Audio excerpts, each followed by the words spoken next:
This is the latest and greatest offering from Kobo. This is the Libra H2o, and what we're doing here was just showing it off against the iReader C6. Why this is so crucial and why this is so important in the world of e-readers is because this is color. In fact, this is the first color e-reader ever released. There are some one-off devices like Fujitsu and the Ectaco JetBook Color and the Pocketbook Color Lux. There's a Kobo and the Miracell. All those are one-off devices. They never hit shelves to the point of consumers could walk into an electronics store and buy it. They can buy it online and they land it, and it didn't cost them $800. This is a $200 panel. This is the same panel Pocketbook is going to use, the same panel Onyx is going to use, and a bunch of other manufacturers are going to adopt.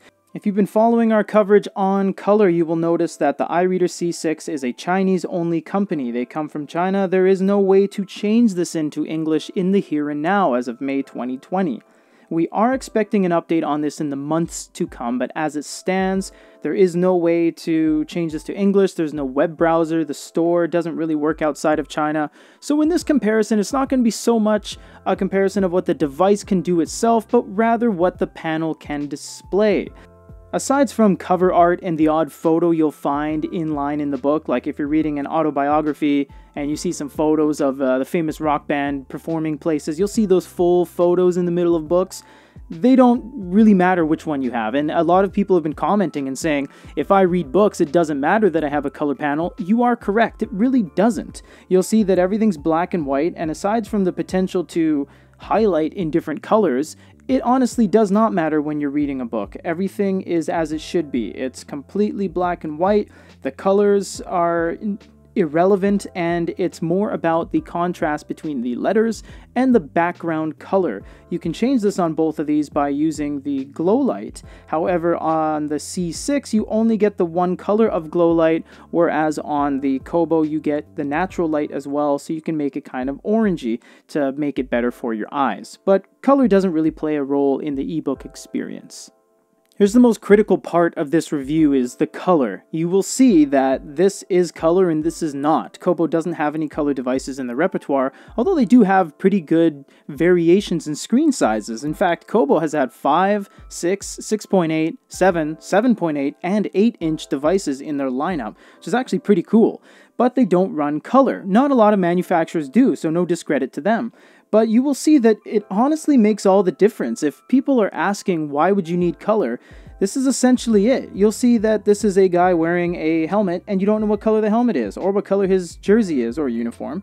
You will see that you can very well see it on this. If you're just joining us and you're not quite sure why this exists or what its purposes are, is because people that have things that they need to see in color, you know, for educational purposes and whatnot, you can do that on this device. This one, sorry. I was pointing at this one because it wouldn't refresh, and in my mind I said this. So you will see that this is displaying colors. Now, it's not as vibrant as an LCD LED smartphone, of course. It's only displaying 4,000 colors plus, not millions of colors like a smartphone does. But it sure is a long stretch away from just grayscale elements like a regular e-reader. So this is why you would want a color device, is because you have that. You have all of the benefits of e-ink: low battery consumption, easy on the eyes. It's not really a backlight, it's a front light. It doesn't agitate your eyes whatsoever. It's basically paper, except comparing it to a black and white e-reader would be like it's a piece of paper with someone's written something on, or newspaper. This would be more simulating magazine pages, if you want to kind of break it down like that. This has color and this does not, and unfortunately not a lot of people have adopted color thus far. But honestly, a lot of us in the studio and our research team pretty much agrees across the board that a lot of manufacturers are doing different things, audio, whatnot. But really, the next step for any major manufacturer needs to be color. Color panels are not expensive anymore. Manufacturers that have been in the business for 10 years, like Onyx and Pocketbook, both 10-year-long companies plus, they're both adopting color very soon. In fact, the Pocketbook color is coming out in July, which is only a couple months away. Color needs to be the next step for all these manufacturers. If they don't, they're going to be dropping behind.